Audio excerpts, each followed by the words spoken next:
So thanks for coming, everyone. So my name is William George. I'm a mathematician, and I do research for Kleros. So Kleros, if you're not familiar, is a blockchain-based dispute resolution platform. And today I'm going to be talking about information and the flow of information in cryptoeconomic design, and particularly motivated from our research at Kleros, although I hope to hit on some more general themes. So the first sort of point I want to make is that information is like fundamental in mechanism design, in the structure of creating a game. So as a way to illustrate this, there are variants of chess where you don't see the pieces of your opponent. Maybe you see them if you can attack them or something. There are a couple different variants like this. Like on some level, like this is the same game as normal chess. Like you can make all the same moves, you know, maybe you have like an arbiter that prevents you from making an illegal move. Like the set of all games is exactly the same. But the fact that you can't see, like the information is different, fundamentally changes the game. Like all the strategies are different, like what is good play is totally different. And moreover, what you do impacts the flow of information in the game. Like you take a piece and you've revealed something about your position, like the opponent has learned something. So like if you're, you know, as mechanism designers, you want to keep in mind when you're trying to like create like an incentive structure to like create equilibria that are good, you obviously want to keep this in mind. And game theorists, of course, have studied information, perfect information games, imperfect information games, common knowledge. But for us as sort of cryptoeconomic mechanism designers, an important lesson is how hard this is to control in a decentralized system. In like a classical world, you could have some omniscient third party that you trust have all the information, and then like people sit in front of their computer and they see different versions of the website from the trusted third party that gives them the information they need, and it varies from one person to another. And the third party can sort of control what information people see. In blockchain world, not so much. So like famously in public blockchains, it is quite difficult to hide like transaction histories in the biggest public blockchains. The transaction network is sort of public by default, and people can do transaction analysis to de-anonymize people. So information is sort of leaking. Information that maybe the mechanism designer wouldn't have wanted to be available is flowing around. Sort of a flip side of this is like, yeah, maybe you have more information than you want floating around, but you also can't count on the information to be there. So there's the data availability problem, which is a fundamental problem in cryptoeconomic mechanism design as well, where like sometimes this data can go missing. So famously, like a good example of this is if you're like a light client that's verifying the consensus protocol for like Ethereum, and you're going along and you're just checking block headers, and then at some point you want to check the contents of a block and you can't find the block. And it might be because the miner never published the contents of that block, and because you were only a light client you just didn't notice. Or it might just be because it just went missing. So you can't, like, you can both have information that's like too available and not available enough. So I'm going to sort of talk about things we've thought about in terms of Kleros, the research we've done on Kleros, that will hopefully touch on some general themes. So if you're not familiar, Kleros is, as I said, a dispute resolution platform. So like classically, what does this look like? Well, imagine Alice is a small business owner and she's hired Bob to like as a freelancer to build her website, and she's unhappy with Bob's work. Well, you know, she puts the payment for Bob into an escrow, and if she's happy with Bob's work, she gets the website. She's like, this is great. She clicks a button and that releases the money from the escrow and it goes to Bob. If she's unhappy with Bob's work, then she clicks some other button that says raise a dispute, and some randomly selected pool of Kleros jurors will judge this dispute, and they'll look at the website and like look at the contract between Alice and Bob, and they'll come to some kind of decision. They'll vote, and the contract will execute and either give the money back to Alice or to Bob accordingly. This works on a system like a principle called a Schelling Point. This is an idea created by Thomas Schelling, a Nobel Prize-winning economist, that in the absence of communication, people tend to drift towards sort of focal points or ideas that seem natural, common, or special or relevant to them. So the like classic example of this, maybe adapted to Paris, is that if you wanted to meet somebody tomorrow, you don't know when, you don't know where, you just know it's in Paris. Like, what would you do? Well, maybe you'd go stand under the Eiffel Tower at noon. Why the Eiffel Tower? Well, it's kind of a distinguished place. People just kind of gravitate toward that as like a place to be. It stands out. Why noon? Well, it's just a distinguished time. And then the idea in Kleros is that if you look at the case and you like make your judgment about who's right, and you're not communicating with the other jurors, and you think, okay, I think Alice is right in this dispute, and I think because I think Alice is right, the other jurors are more likely to think Alice is right than not. So I imagine the other jurors will probably vote for Alice. So I'll vote for Alice too because I'm incentivized to try to be kind of like coherent with sort of the broad population of jurors, and you all vote for Alice, and Alice wins.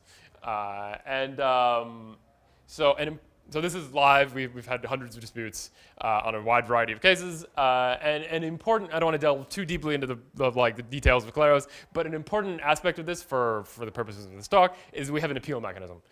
So people can appeal. They can, like in some circumstances, they can say I'm unhappy with this ruling, and then you go to a bigger pool of jurors, and you're incentivized to be coherent, to like sort of largely agree with what the last appeal round says. So not your own round, but the like people in the future in an ultimate appeal round.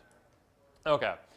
So I made the point that this Schelling principle assumes an absence of communication. So what happens if somebody just like sort of like shouts out, "I'm voting for Bob," and they publish their vote and they tell everybody they're voting for Bob in advance. Even if Bob isn't the right answer, isn't the honest decision.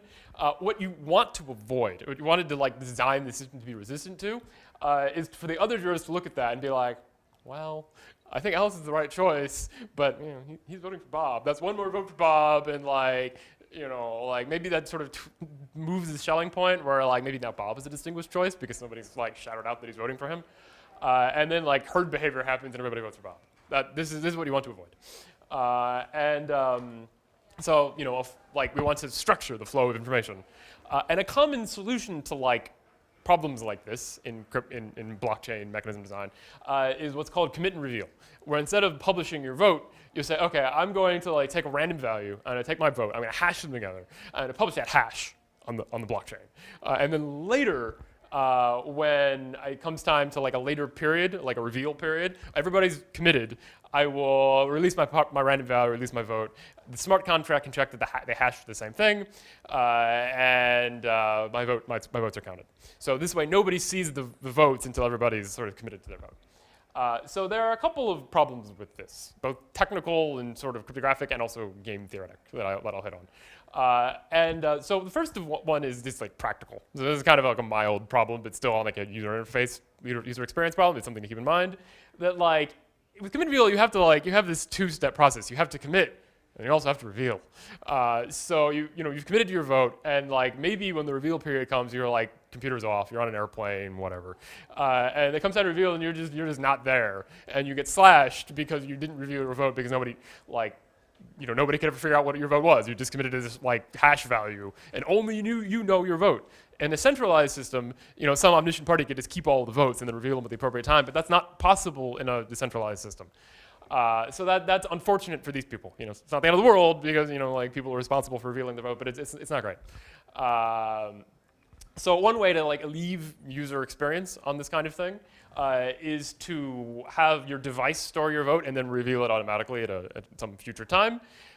So nobody knows your vote for you, but my phone is an extension of myself. So like as long as my phone is on, maybe it will reveal my vote for me. If it's still not ideal because your phone can be off, whatever. So that's like a practical problem, something to keep in mind. One way potentially to like deal with this practical problem is to use something called threshold encryption. So here the idea is that when I make my vote and I take my random value, I will encrypt them under an encryption key, a public encryption key, which corresponds to a private key, which is sort of like broken into pieces using a secret sharing scheme. And then maybe the other jurors, maybe some third parties have pieces of the key, and like no one can see all like assemble the whole key unless they have some kind of threshold, N of M, 2 out of 3 signatures or whatever, 2 out of 3 key pieces. But like once the reveal period comes, everybody like publishes the key pieces as well as the pieces of the vote potentially, and then the key can be reassembled, and you can find out how everybody voted. So this is based on a paper of Peterson in the early 90s, who shows how to set up a system like this without a trusted third party. And conveniently, This is something that's being developed by another blockchain project called the Shutter Network, where they mostly view this as like a way to deal with front running and like MEV issues. If you're in like a DeFi platform and I have a transaction I want to make and somebody front runs me, instead maybe I'll commit to my transaction. I'll commit to my like place in an order book or whatever, and then later I will reveal. It's the same problem, but basically in DeFi. But by having a sort of a system like this, they have like some decentralized network of keykeepers. My reveal traction can reveal itself, so that like no one can front run me because like they haven't committed, in time. So that's one way to handle this sort of problem of votes automatically revealing. But this isn't enough. Like just because you have a commit and reveal system that's like easy to use, you haven't totally solved the whole problem, because people also have to be incentivized to not reveal their vote. So beyond like, even if you commit and reveal, like the dude can still shout out that he's voting for Bob. He can still tell everybody what his vote is going to be. And if there's not a penalty for that, arguably he's incentivized to do it because people might be influenced to vote like him. So how do you you have like this sort of two-dimensional set of issues that you want to deal with to have a good commit and reveal, to have commit and reveal that like works well. You both want to have technical and cryptographic solutions to make it easy to use and like viable to keep the vote secret.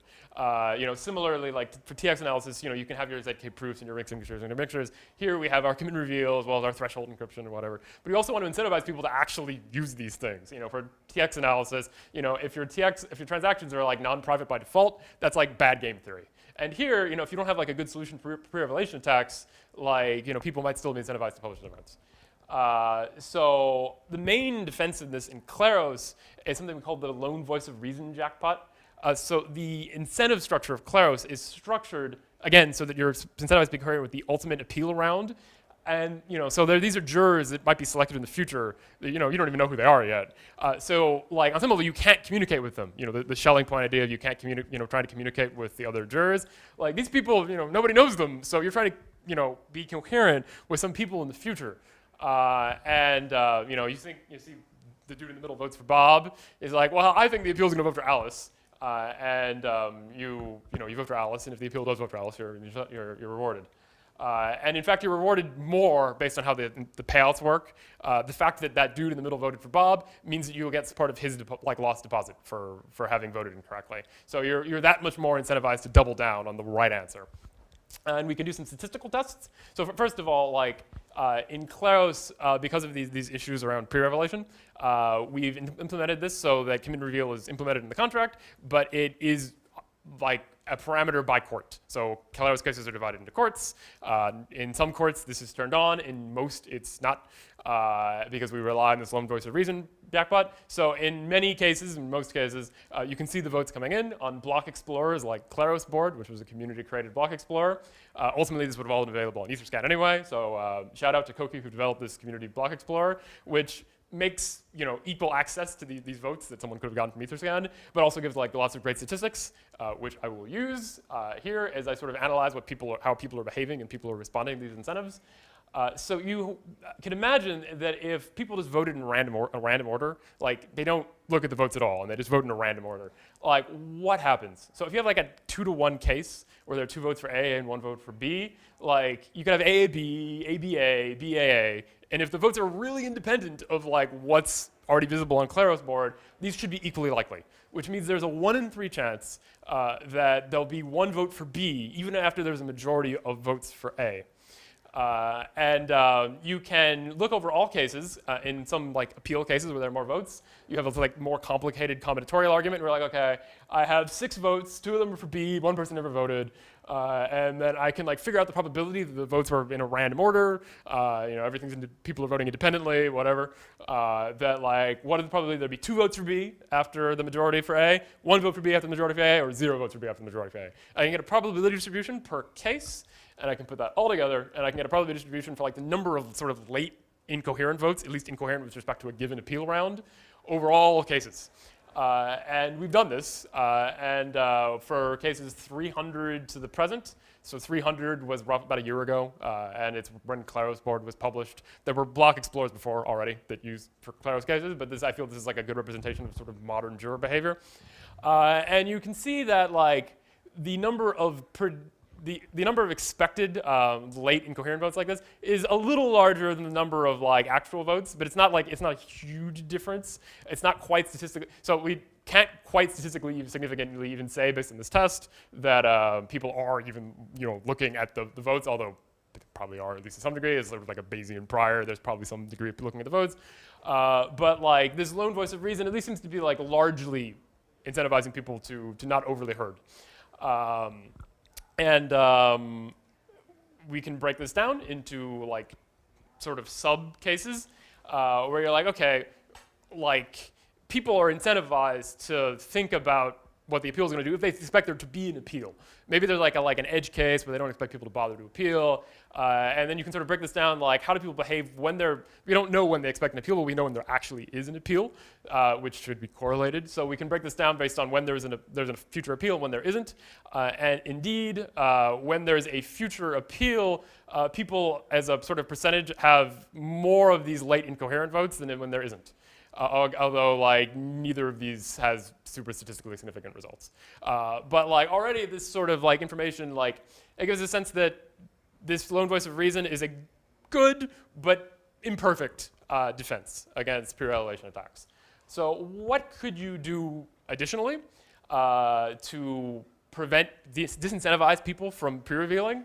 Well, one idea is based on a blog post by Vitalik several years ago, even pre-Kleros, on what he called anti-Prevelation games. So here the idea is that you can bet on what other people are going to vote in a Schelling game-based system. And the way it's rigged, if you think that like 80% of people are going to vote for Alice, and you think this other person is going to vote for Bob with 90% of the time, you have like an edge over the generic voting for Alice, so you gain a small amount. And if you you gain, and your expected value is how likely someone is to do something compared to the average. So if you just bet on people randomly, everything averages out to 0. Although you can still sort of grief people by betting on them by creating like variance. Like on any given case they might win or lose, but it should average out in the long run. A similar idea that we're probably going to implement in the next version of the Kleros court is like an anti-Prevelation court. So this maybe improves a bit these like variants by griefing like people and voting, like betting on people randomly. It's also more native in Kleros because we already have a court rather than having to design this extra layer game like in Vitalik's system, where if somebody pre-reveals, you can like sue them and you can be like, this person pre-revealed, and part of their deposit will be subject to being slashed and given to you. If some Kleros court rules that they misbehaved in particular by pre-revealing. And why do we need such a complicated system to determine why if people pre-reveal? Well, like people can pre-reveal in like a lot of different ways. If you can imagine like a simple system where if just like people's salt is published, then you slash them. But I don't have to publish my salt, my random value in order to pre-reveal. Maybe I have a ZK proof that says I own a salt, that says I vote a certain way. Or maybe I have some elaborate smart contract that says, okay, if I don't vote for Alice, I'm going to slash myself. Or maybe I could do both. Or maybe I have something even weirder. And ultimately, like, it's hard for a smart contract to look at like this diversity of attacks and slash people appropriately. What you need is subjective human being judgment to be able to look at that and be like, okay, you came up with an elaborate attack, but ultimately you're pre-revealing. And like this kind of subjective judgment is exactly what Kleros is capable of doing. So that gives sort of a sense of what we're going to, how we view this problem, what we're going to do in the future.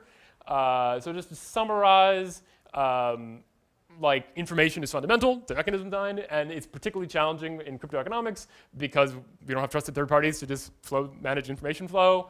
And then for Kleros specifically, you want to avoid herd behavior, you want to have disincentivize pre-revelation and incentivize keeping votes hidden. And this involves like a sort of mix of practical, cryptographic, and game theoretic issues that require as diversified a response. So like I'm willing to open up the floor to questions if we have time.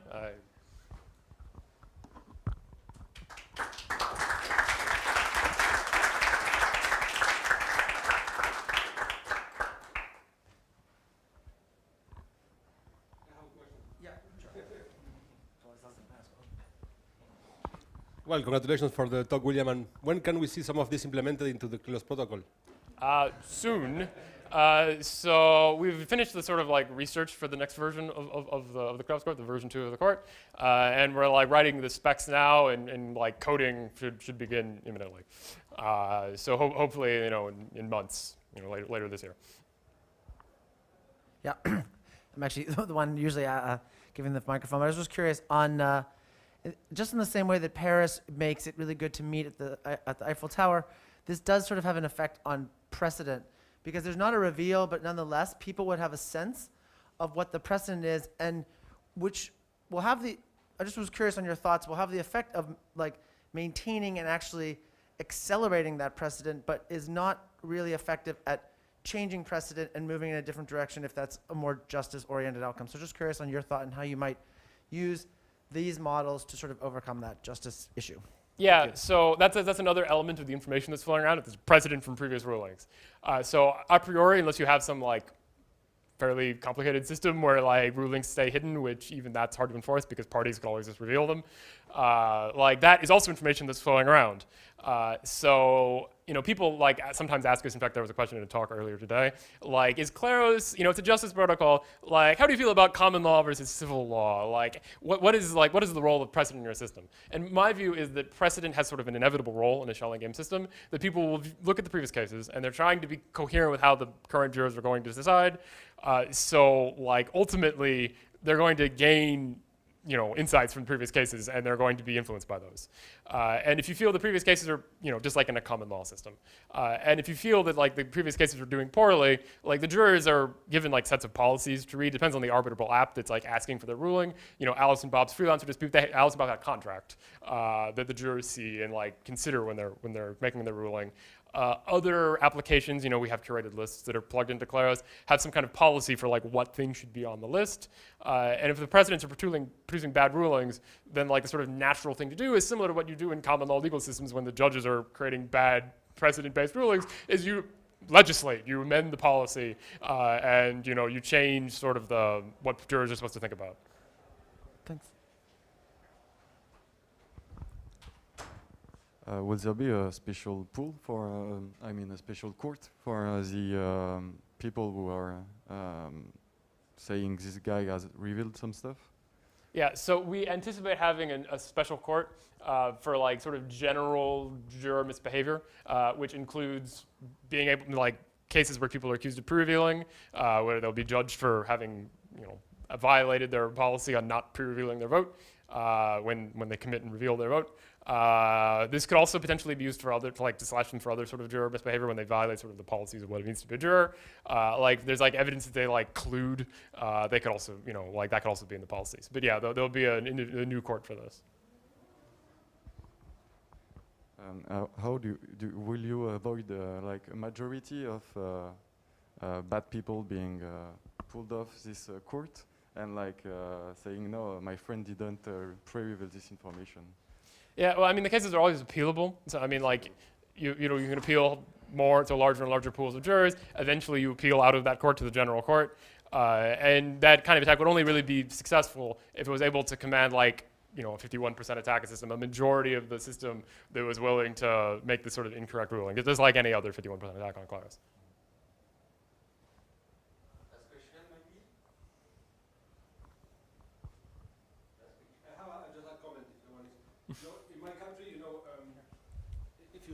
If you say for who you vote, like that's a crime. I don't know if in other places, but it's just a comment, because I guess for a reason similar to this, right? Yeah. And like here, once you have the sort of Antiprevelation court, it's a crime, in the sense that you can be slashed. Limited to the fact that like it's, your vote has to stay hidden as during the commit period. Like because jurors are given incentives, like rewarded or penalized based on how they vote ultimately after the case. If you can see if you see the flow of money going to people based on their rewards, then you can't keep it hidden indefinitely. But you can at least keep it hidden as long as you need to prevent influencing other people's votes.